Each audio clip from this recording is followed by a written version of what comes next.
Good evening, everyone. My name is Timothy Wong, and I'm the Head of Arts and Creative Industries at the British Council. I'll be moderating today's talk by Maisie Chan. So, big thank you to all of you for joining us. And just to say that the British Council is really, really pleased to be supporting today's event. The work that we do at the British Council is all about building connections, about building understanding between the people of Hong Kong and the UK. We do that through arts and culture, education, and English language. So tonight's event really sums all of that up perfectly. Also, I'd like to say a big, big thank you to the Hong Kong Book Fair for providing this platform for us to share the work of Maisie Chan. Maisie Chan, she is a British-Chinese award-winning children's author.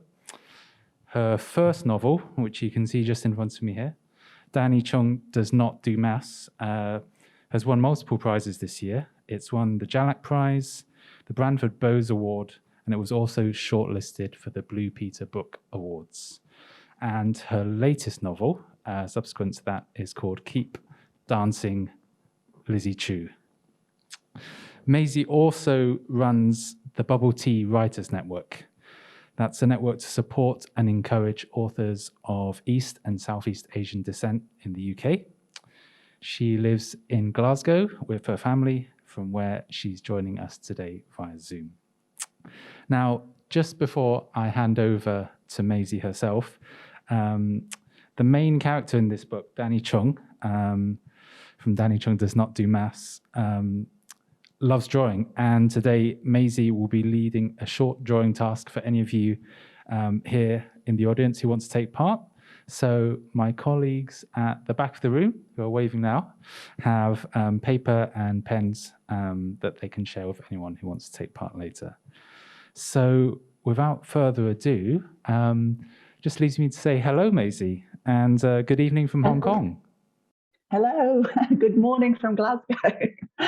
So thanks for having me here as part of the Hong Kong Book Fair. I've always been a fan of the British Council and the work that you do, so I'm really happy to be part of today's event. I'm going to talk a bit about my background. Did I always want to be an author or not? Because many children's authors often say, I always wanted to be a children's author. Then I'm going to talk about Danny Chung, and I've got my award actually. So this is the Branford Bowes Award. It won this one 2 weeks ago. This is quite a special award. It's a national award in Britain, and it rewards a debut children's author and their editor. So my editor also got one of these. And I've been following these awards for many years as well. So I was so happy that Danny won. It is my debut novel, as I said.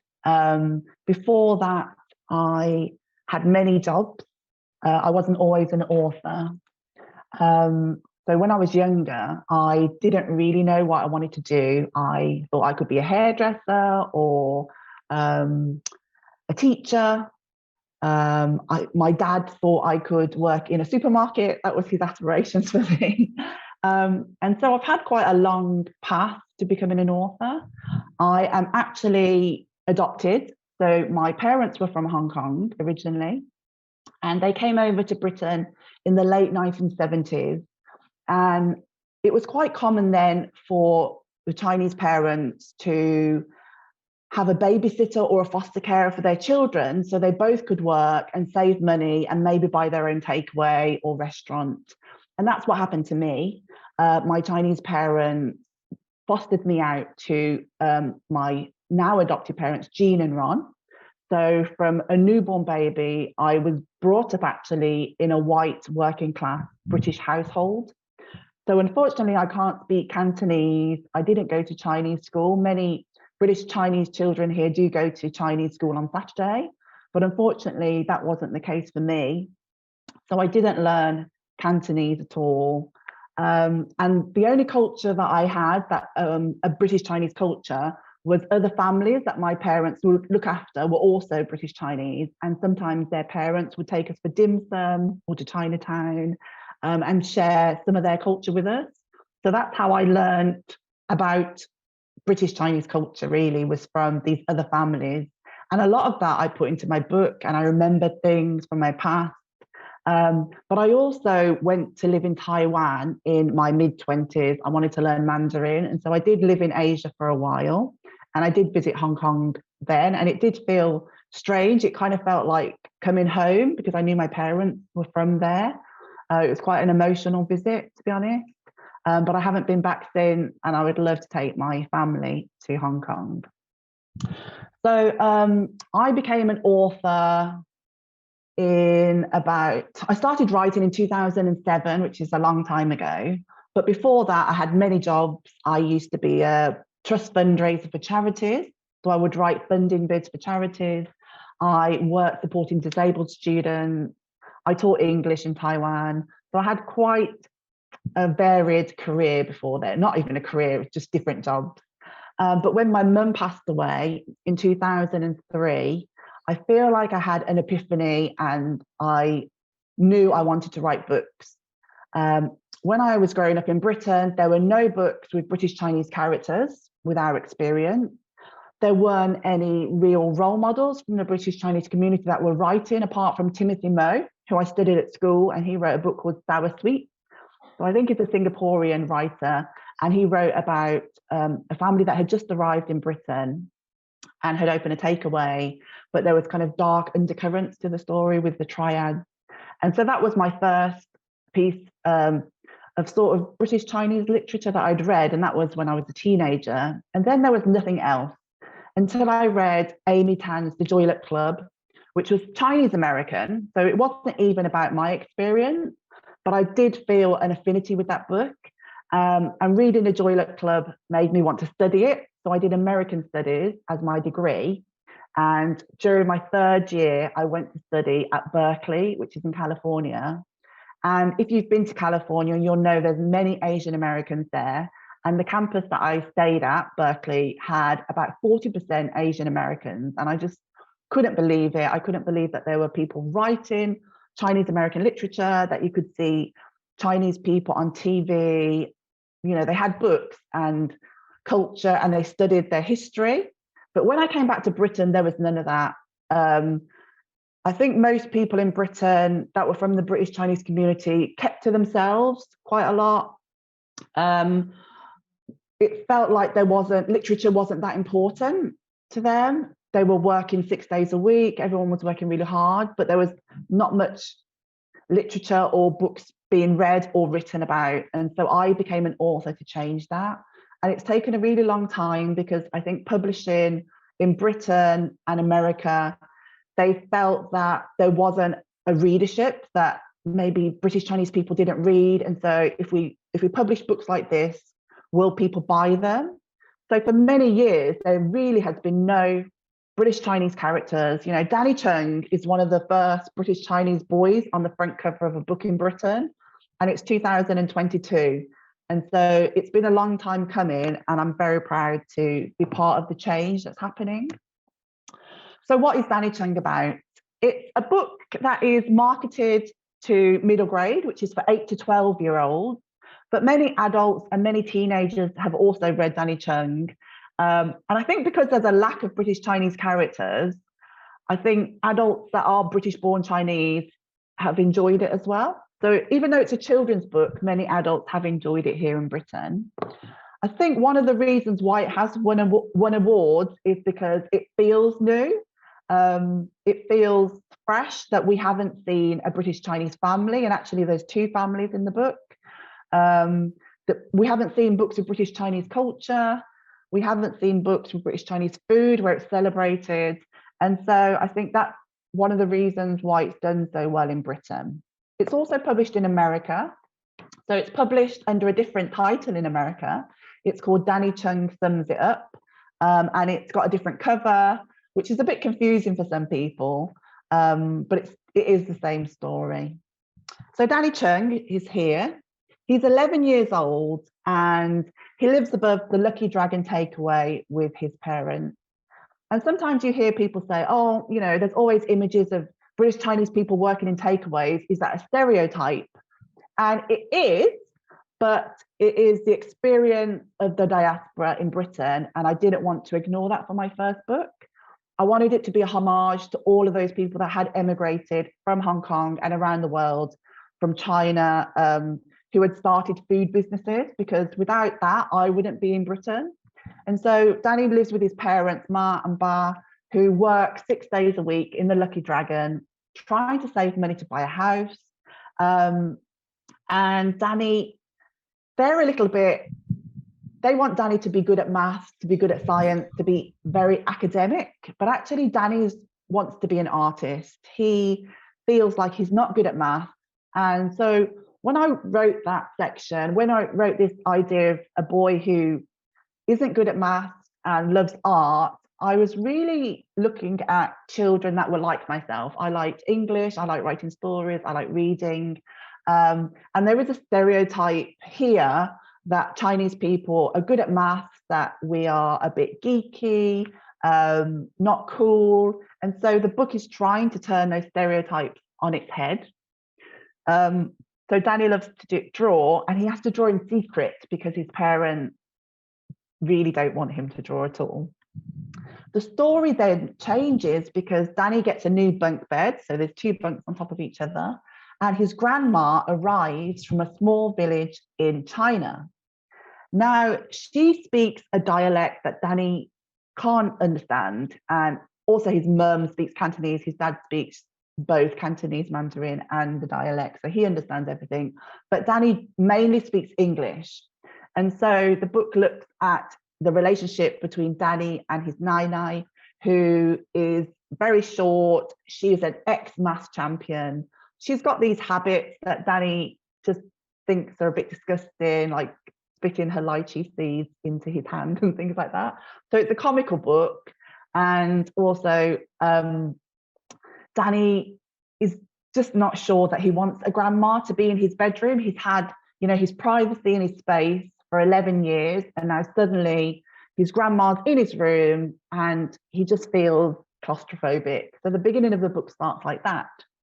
And then things escalate because Danny has to look after his grandma during the Easter holidays. But there's lots of other threads in the book. So Danny's got a best friend, Ravi, who is British Indian. And Ravi and Danny love to draw and write comics together. It's also a book about wanting to be in the cool gang at school. So Danny and Ravi, they love to do these comics, but Danny secretly wants to hang out with the cool gang. Carter is this boy that he wants to play with, who've got cool toys and games, but Ravi's not so sure. He knows that maybe they're not nice boys. Then there's also the thread of Danny having to do a maths presentation, and also Nai is newly arrived, so he needs to find something that she can do where you don't need to speak English. So there is a lot of bingo. I don't know if you've got bingo halls or the game of bingo in Hong Kong, but it's quite a common game here. And I remember my mum, Jean, took me sometimes to bingo with her. So often I use my own experiences or experiences of people I know to come up with characters. So how do I get my inspiration for characters, and where did this idea come from for Danny Chung? Well, my friend Stella is from Hong Kong and she's a school friend of mine.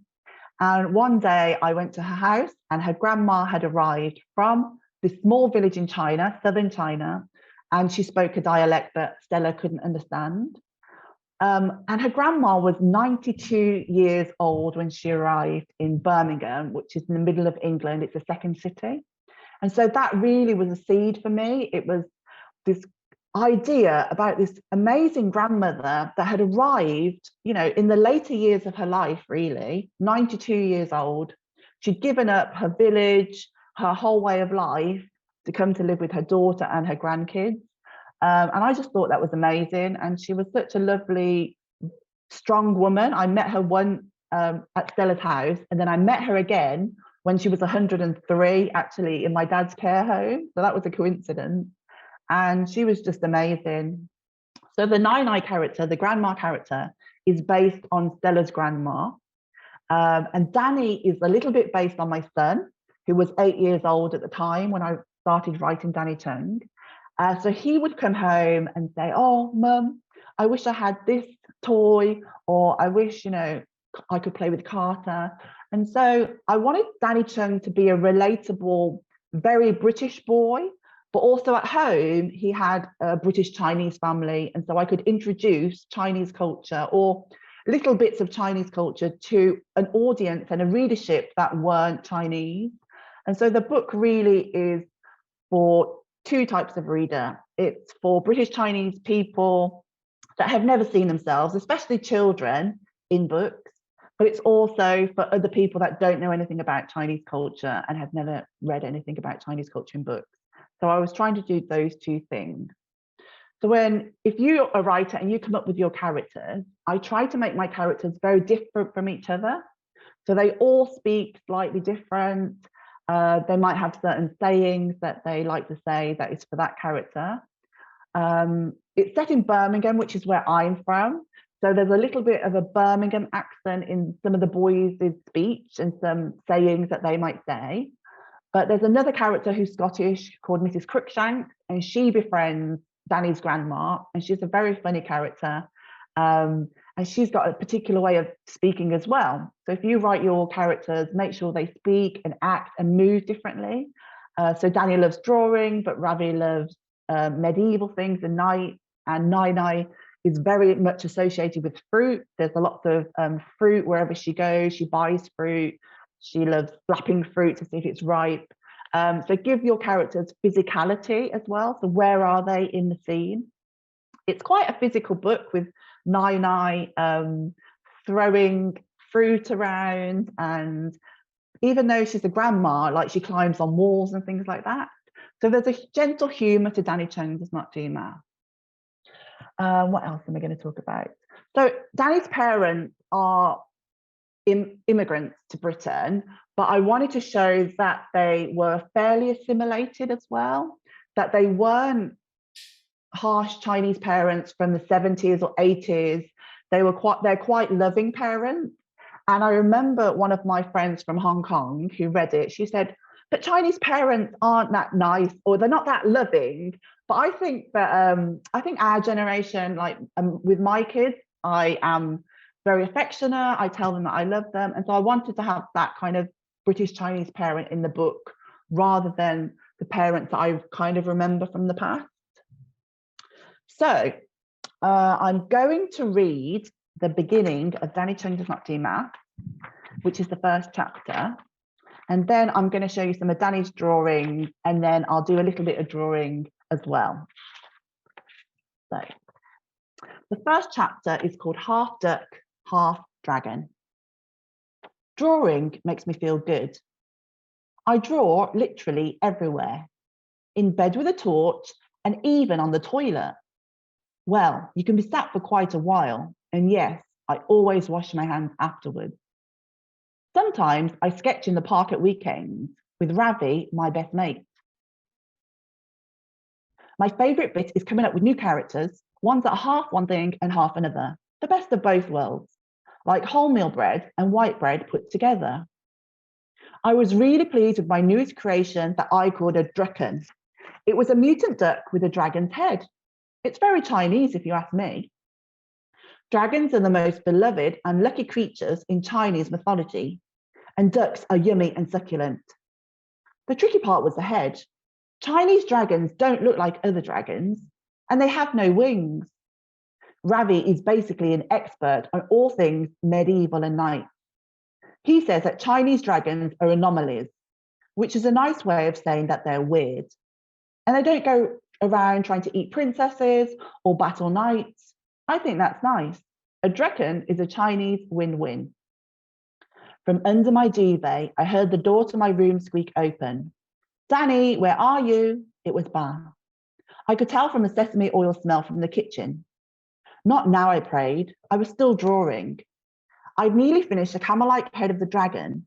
The duck's body would, of course, be in scale with the head. You wouldn't want a tiny duck's body and a massive dragon head. That thing would lollop around and flop over. I slid my duvet up over my head some more, hoping that Ba wouldn't see me. Saturdays were usually very busy, and my parents wanted me to help out by folding menus or piling pop cans on the shelf behind the counter. But I'd rather just draw in my pajamas instead. We can see you, Danny Chung, Ma's voice said. Come on, you need to leave your bedroom. Bar and I have to clean under your bed. It's like a rubbish tip under there. There has to be more space in here. What? I peeked out from under the duvet. Ma had on her red apron that she wore when she did the counter each evening and bright yellow rubber gloves. Under her armpit was a feather duster. She was scanning my bedroom like she was on a mission. Bar knelt down with a pearl of green dustpan and brush. He threw some black bags onto the carpet. Something wasn't right. His head was sweaty and he was all huffy. They never came in here to clean my room. Yes, we don't have much time, Bar said. We've been so busy and now we only have a few hours left. He frantically started dragging out random things that I'd shoved under my bed frame. What was going on? A few hours left until what? Bar flung an old teddy bear from under the bed. It only had one eye. Next, he stretched and pulled out a stack of old sketchbooks that were filled to the brim with my creation. Clean, but it's Saturday. Can't I relax like the kids at school? On the weekends, they play computer games and go for ice cream. Saturdays are for doing, I don't know, nothing. Uh-oh. I regretted it as soon as I uttered the words nothing. I was going to get my dad's Chinese way lecture. Doing nothing? Nothing? Bar got up from his knees and wiped the dust bunnies and straggled hair from his trouser leg. It's not the Chinese way to do nothing, Danny. Ma lifted her eyebrows at me. She knew what was coming. She started humming a little out-of-tune ditty while her feather duster skimmed the top of the wardrobe. The Chinese way is hard work. It's about listening and respecting our elders. It's about family and helping each other gain success. We have to work doubly hard in this country, 6 days a week. No one gives us free things. We don't do nothing, Bar blustered. I didn't mean it that way. What did I mean? I just like drawing, that's all. It's not really doing nothing. Look, I'm making something. I turned my sketchbook around so he could see what I was working on. Ma peeked over Bar's shoulder to get a glimpse and squinted her eyes. Her head tilted. She was obviously confused. They swapped places. Bar tutted and got back down on the floor. Ma moved over to see my picture. It's a dragon and duck hybrid, I told her. I hoped she would see how great in Chinese it was. I turned the book back towards me. They didn't get it. Okay. Look, it's Blue Bear, she said, bending down. She picked up the dirty old bear. It was more grey than blue now. I've not seen him for years. He needs a good wash, Ma said, brushing off the cobwebs. It's kind of disgusting, Ma, and I'm 11, not 2, I said, wondering why she wanted me to keep this ugly thing. You can throw it away. How can you say that? Nai sent it all the way from China, Ma said. She won't even know it's gone, I replied.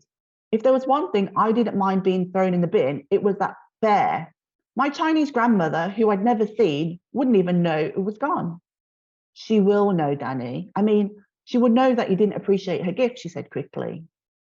Bar shook the back open and grabbed a pile of my sketchbooks. Bar, wait, don't throw those away.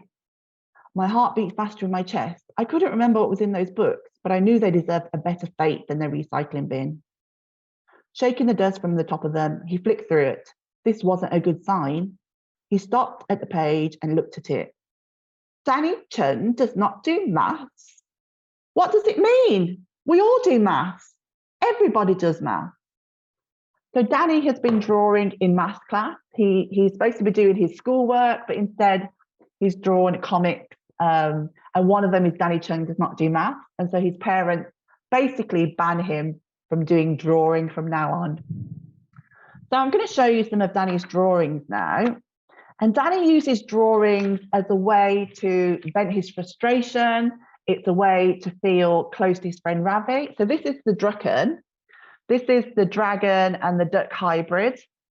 And all the illustrations inside the book are by An Gao. So she's a Vietnamese illustrator who lives in Britain.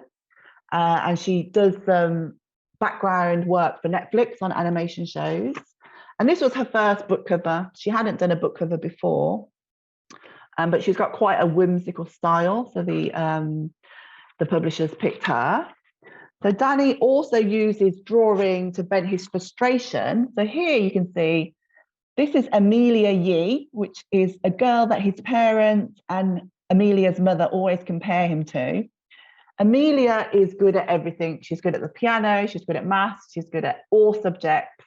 And she comes to visit Danny, even though she doesn't like him. And so he makes comics about her and her mother. And sometimes he just makes stuff for fun. So this is a poodle, a dog, with a wrestler's body. And I think part of the theme of the book is this hybrid character, and Danny is a hybrid character like I am. I think British Chinese characters, I'm just gonna have a drink, sorry. We're not always seen as fully Chinese because sometimes we don't speak the language, and our experience as a diaspora person is going to be different from someone in Hong Kong or someone in China. So even though they're British Chinese characters, they're also very British and maybe not as Chinese as some characters that you meet.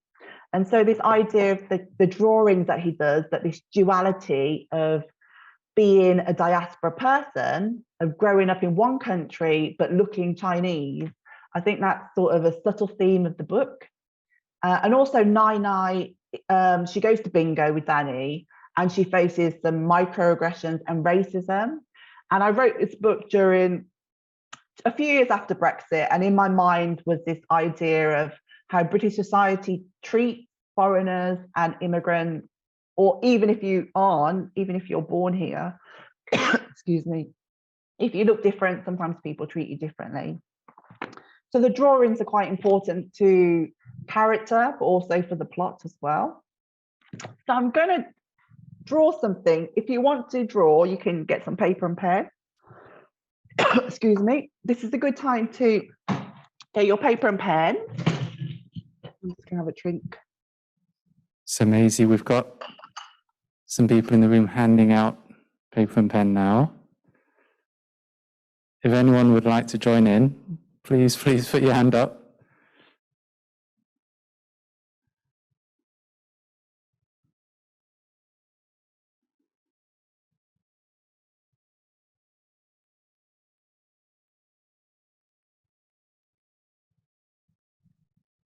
So I think Maisie, we can just about see one part of your easel, and then there we go. So I'm not an illustrator, but I often do workshops with children. So if you are a teacher or an educator and you work with children and you use my book, or if you're a parent, you read Danny Chung, then your children might want to do some drawing as well. I also think that as adults, we always forget to play and be creative. I think lots of adults, when they were children, they used to draw and read and just play. And I think as adults, we forget about that. And I think actually it's quite good for well-being if we draw and colour and create things. It doesn't need to be a book or stories. It could be, you could do those colouring books or garden, but I think sometimes we need an outlet from work and those domestic things that we have to do every day. So Danny has a kind of love of drawing comics, and one of the things that he loves drawing, as I said, is these hybrid creatures. And so I've come up with a kind of equation for drawing just like Danny Chung. So if you do have children at home or you're a teacher, you can do this. So it's basically an animal plus an animal equals the hybrid creature, right? So I'm going to draw, so this is what I often draw with children. And as I said, I'm not an illustrator, but it's just about having fun. So a dog, so you can do your own dog if you want to. It can be different from my dog. Mine's got long ears. And I find that when I'm doing workshops with children, just having this little segment where they draw, they love to do interactive things. So dog, so I've got a dog here at home, but I've locked her out of the room. So dog plus another animal. So I'm going to do a fish. going to do tail, these are big lips, big eyes. Full scale.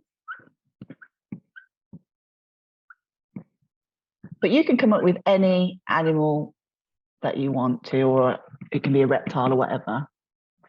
And then you're going to put them together. And you're going to come up with this third creature, this hybrid animal.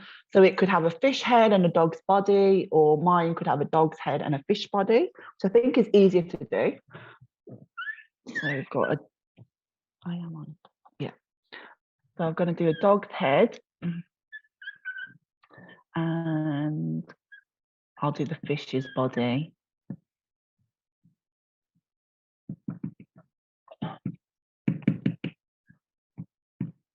So before I became an author, there were many years, maybe 2 or 3 years, where I just told people that I wanted to be an author. I was actually too scared to start writing because I was afraid that I was going to be terrible.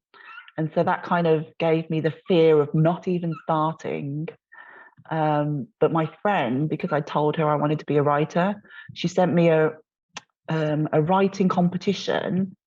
And so I entered that, and I had 6 months mentoring, and then my first short story was published, and it was for adults. But I think if you're a budding writer, I think get over that fear, read widely, and just competitions are quite a good way to get a deadline. So once you've got your dog and fish or whatever animals, you've got to come up with a name, a third creature, and you can use the names of the dog or fish. So I'm going to call it a doish. So it's the word dog plus fish, doish. And that's your hybrid creature there. So if you can see. And then what Danny would do, once he's created some of these hybrid creatures, he would then make a comic strip with his friend Ravi, and they would put speech bubbles, and they would have a whole they would have this whole comic strip that they'd created themselves. And comics, I think, are growing in the children's book market. Graphic novels and comics are definitely growing, and I think because children like that visual element, and I'd like to do some myself. So I'm going to do another one. I'm going to just tilt this down so you can see my next one.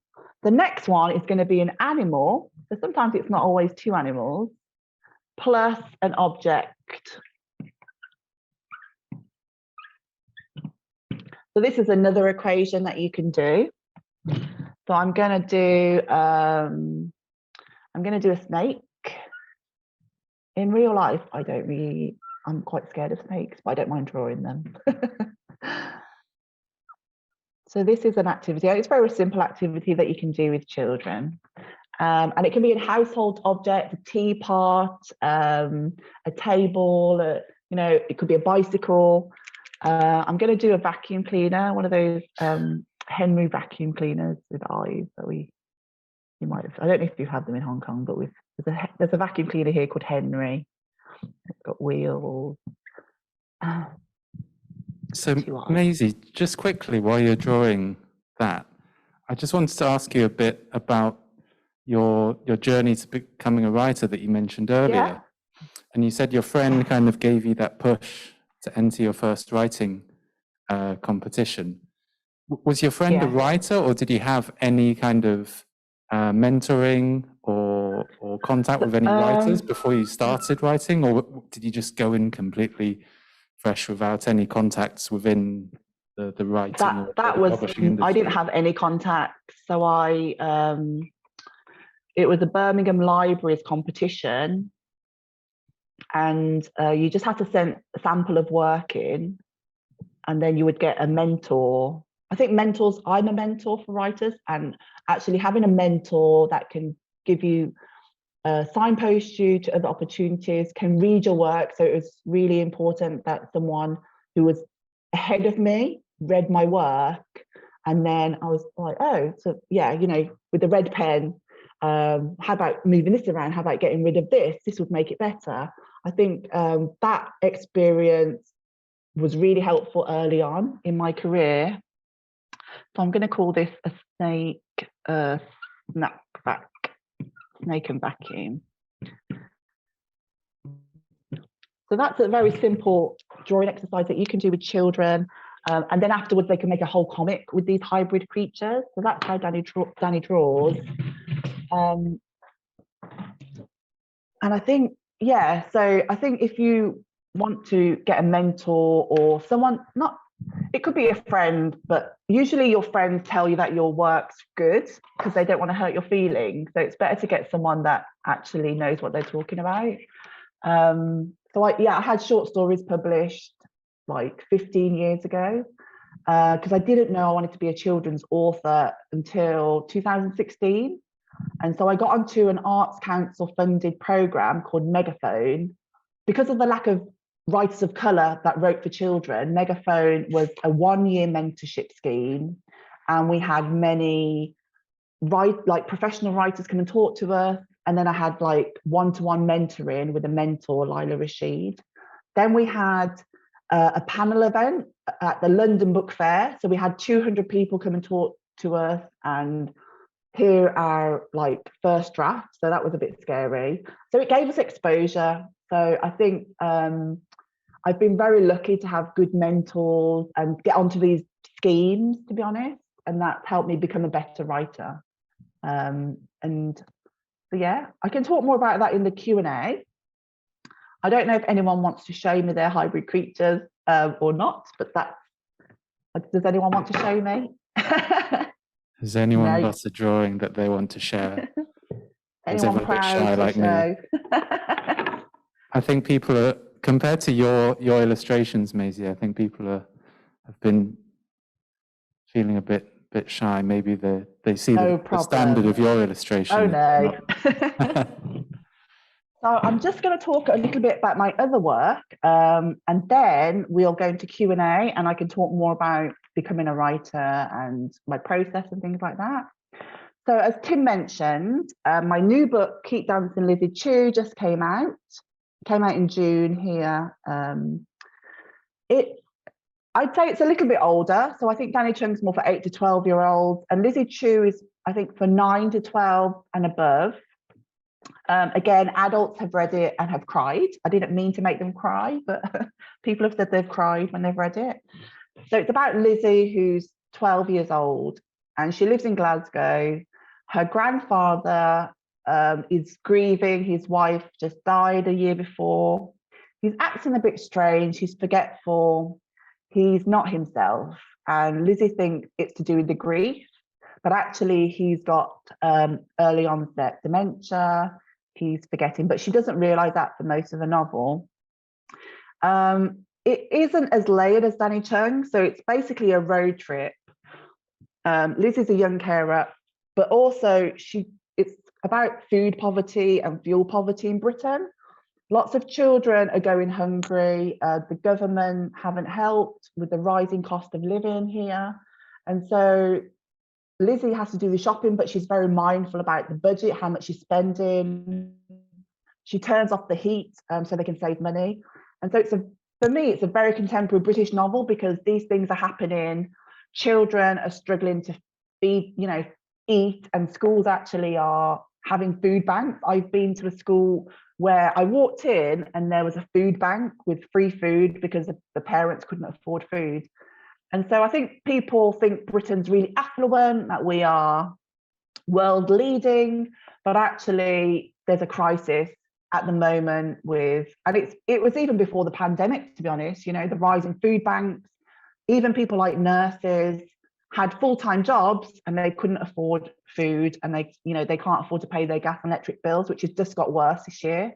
And so there's this kind of this underlying feeling about British society in this book. And when I think of British Chinese characters, again, as I mentioned, they are very British, but they still have held on to a few things that, maybe their grandparents have brought with them. So Lizzie and her grandfather, as you can see the glitter ball here, they love watching this dancing programme that we have here called Strictly Come Dancing. It's on BBC One, and it's usually in the autumn. And I wrote that into the book because during the lockdown, during the pandemic, Watching Strictly Come Dancing on a Saturday night with my family made me feel joy, and it made me forget about the pandemic, and I wanted to put that into the book as well. There is a road trip.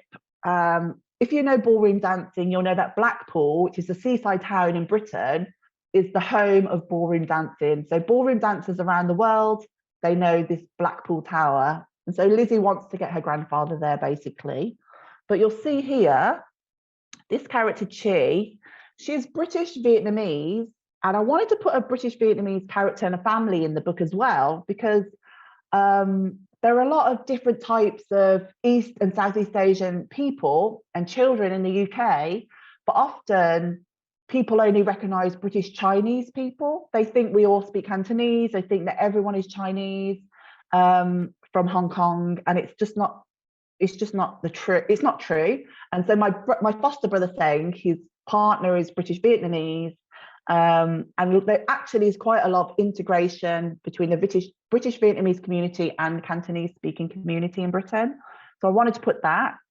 There's also Tyler is adopted, so he's a black child, but he has two fathers. And I think in literature in Britain, there's a rise of LGBT representation. And so there's like two couples in my book that are LGBT.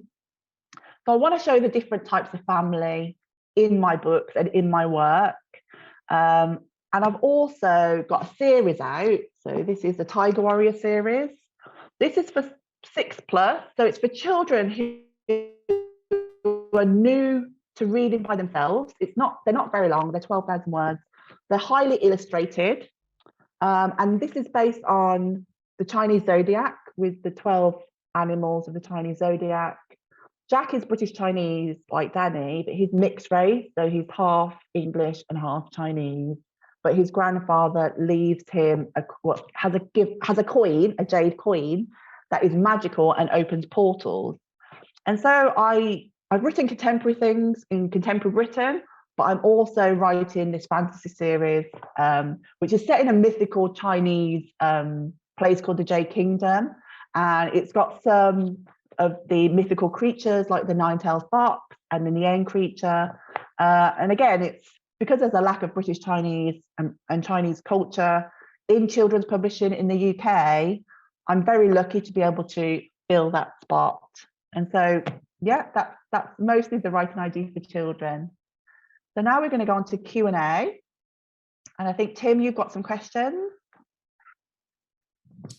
Thank you, Maisie. Yes, I do. Before I put some of those to you, I thought we'd open up the floor to the audience first, who are here with us in the room here at the Convention Centre in Wan Chai in Hong Kong. And does anyone have a question or even just a statement for Maisie? I think there's a lady at the back there. Do we have a microphone, another microphone for that lady?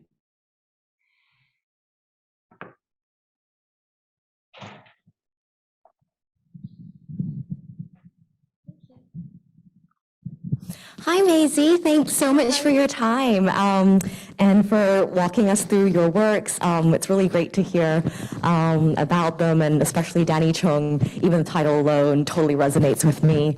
I was always in bottom set for math when I was in school in England, so that's super great. I just wanted to sort of ask you a little bit about, just as a writer, when you started out writing Danny Chung, for example, how did you sort of go about marketing to the publishers this story with a Chinese or East Asian protagonist, and sort of whether you had to perhaps craft your characters or stories slightly differently to get them published? And I guess a follow-on question from that I wanted to ask you was whether you thought that, stories with an Asian protagonist, do you feel that they have to sort of contain elements of the immigrant experience in order for it to be published? Is there room in English language publishing for an Asian protagonist, but within a mainstream story setting, for example, rather than something like the immigrant experience or the other experience? Yeah, thank you. Yeah, so there was quite a few questions there, wasn't there? So the first one about publishing and getting my publishers to pick it up. So in Britain and in America as well, usually you need a literary agent. And so after I finished Megaphone, which was the Arts Council mentoring scheme that I was on, I wrote Danny Chung with my agent. So I'd already got an agent. And so to get a literary agent for children's fiction, you would have a one-page synopsis about your book. So you put everything in there. You don't need, if you've got like an ending that you don't want readers to know, but you can tell the agent. So you'd have a one-page synopsis, and then you show them 3 of the first chapters. And then if the agent likes that, they will ask to read the rest of the manuscript. Then once you get signed by an agent, they will then help you with your manuscript to make it submission ready for editors. And so what happens is my agent then sent it to around 40 editors, so maybe 20 in the UK and 20 in America. And then they read it. And you just have to wait then for the rejections to come in or somebody to offer. Now, Piccadilly Press, who are Bonnier UK, it's a Swedish publisher. It's about 15th in the world in terms of size. It's not one of the top 5 publishers, but they've got quite a lot of imprint. My editor, Georgia Murray, she just loved it straight away. And she said she loved it even from that one-page document, the synopsis. And so if you're new writing, if you've got a novel and you want to get an agent, that one-page synopsis is really important. And I know lots of writers don't like doing them, but even when you're writing your book, having a one-page synopsis about what it's about, who the character is, what their journey is, it's kind of an invaluable document. So I would urge you all to get used to writing these synopses for your films as well, because you have to write them when you write screenplays. For your films, I even write them for stories. So before I start a short story for children, I'll write a synopsis, a plan of what the story is about, who the character is, and what happens to them. So that happened. The publisher bought, so it was a 2-book deal. They bought Danny Chung, so that manuscript was a full manuscript, but then they bought a one-page synopsis idea about a Chinese goddess, which was Guan Yin. I used to be a Guan Yin storyteller, so I would dress up as Guan Yin and tell Chinese myths and legends in hospitals and museums, but I wanted to write a story that had her in. So they bought that was the book deal. But then when I had to write Lizzie Chu, my publisher didn't really want a magical story, which originally it was about a goddess that was just fed and wanted to be a human. They wanted a more contemporary story, which was similar to Danny Chung. So once you're in publishing, once you're in a lane, which is British Chinese stories, they would want me to keep writing British Chinese stories. And with Lizzie Chu, there's less culture in it. There's less British Chinese culture. It's more about her and her friends and this road trip. But there are interludes of the stories that the grandfather character used to tell Lizzie. So there are Chinese myths and legends that have Guan Yin in. I think publishers in the UK do want, at the moment, stories that have some culture in them, have some British Chinese culture. And as a writer, I feel like British Chinese children, if they're just like a white child, a white character in a book, I think that's not real, because I think children of color, Black children, Asian children, British Chinese children, we actually experience the world slightly differently because of how people treat us and how people see us. And so there's always a little bit of racial stuff in my book. So there's stuff in Lizzie Chu about being called names in the street. I've been called names in the street by white teenage boys. And so that happens to Lizzie. So I think we can have characters. There are South Asian writers where their characters are just heroes. I think actually adding that Chinese level, that British Chinese level, the things about racism or microaggressions adds to the book. It makes it a deeper book. And also when British Chinese children can read that and think, actually that's happened to me, I've been called names, or if a white person reads that, or a Black person, they can say, oh, actually that happens to children here, that they get called names. So I think for me, it's important to have some of that culture in the books, if that makes sense. And the second part of your question as well, I think, really raises, you know, a lot of really issues that are contemporary for society. Maisie, we've just got a few minutes left, so I was wondering if anyone else had any other questions before. Oh, we've got one lady here at the front as well. Thank you. Hi, Maisie. Thanks for your talk. It really resonated. I just wondered why you pivoted to writing children's fiction, because you said you started out writing short stories for adults, I think. So I'm just curious about that. Yes. So I wrote a short story called Lychees and Bingo Balls, which actually was, it was Danny Chung, but for adults. So it was a short story that was published. And the girl was 22 years old and her grandma came to stay with her. So it was the same sort of basis. And I remember a librarian read it and she said to me, your voice, your writing voice would really suit young adults or children's publishing. And that always stayed with me.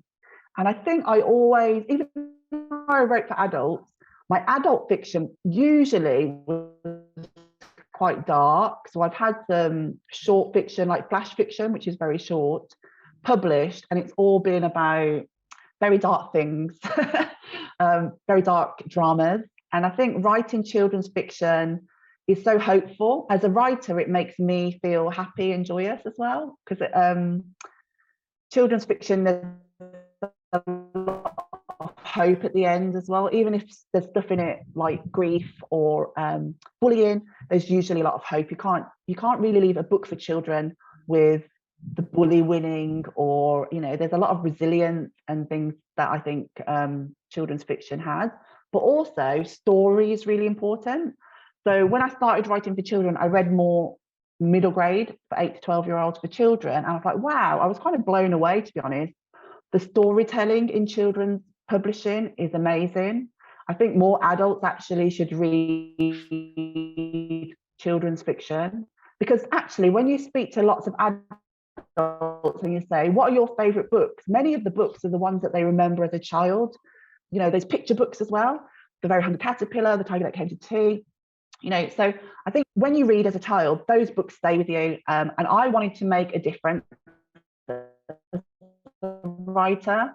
And I think that writing for children, especially British children, 8 to 12, before they become teenagers, I'm hoping that they can get some empathy and read empathetically. So when they meet British Chinese people in real life, they don't think of them as other, that maybe they have more respect for them. And so I want to write good stories, but I do have this mission to make people less racist, I guess. But because at school, you have to read books that your teacher puts in front of you. So I think that's quite important for me to get into the school market. Thanks, Maisie, and thank you for that question also. I think one word that you used there, as we're drawing to a close now, it's almost on the hour and we're almost out of time, but the one word that stood out to me there, Maisie, that you used was hope. And I think one really positive aspect, I think, about just this event and what you've been talking about, you know, is I love the stories that you're writing about and the inspiration of struggling to find that representation when you were younger and not seeing many British Chinese faces or seeing Chinese faces when you were growing up in the UK. But here we are now, listening to you as a source of inspiration and as a writer telling these stories. So, so thank you very much, Maisie, and I'm sure everyone here would like to join me in saying thank you and giving you a big round of applause from here in Hong Kong. Thank you. Ungoi. So thank you so much once again, Maisie, and also to the Hong Kong Book Fair for making this possible. If you are interested in purchasing any of Maisie's books, I'm afraid that we haven't been able to make them available here at the event itself. But you'll see there are some flyers, the green and yellow flyers around you, either pinned to the back of your chair or on the chairs, and there's a QR code on there that you can scan, and that will take you to an online link. So feel free to take those flyers away and scan that QR code later. And just a big thank you once again, Maisie, for joining us, and to everyone for coming to the event today. Thank you. Thanks, everyone.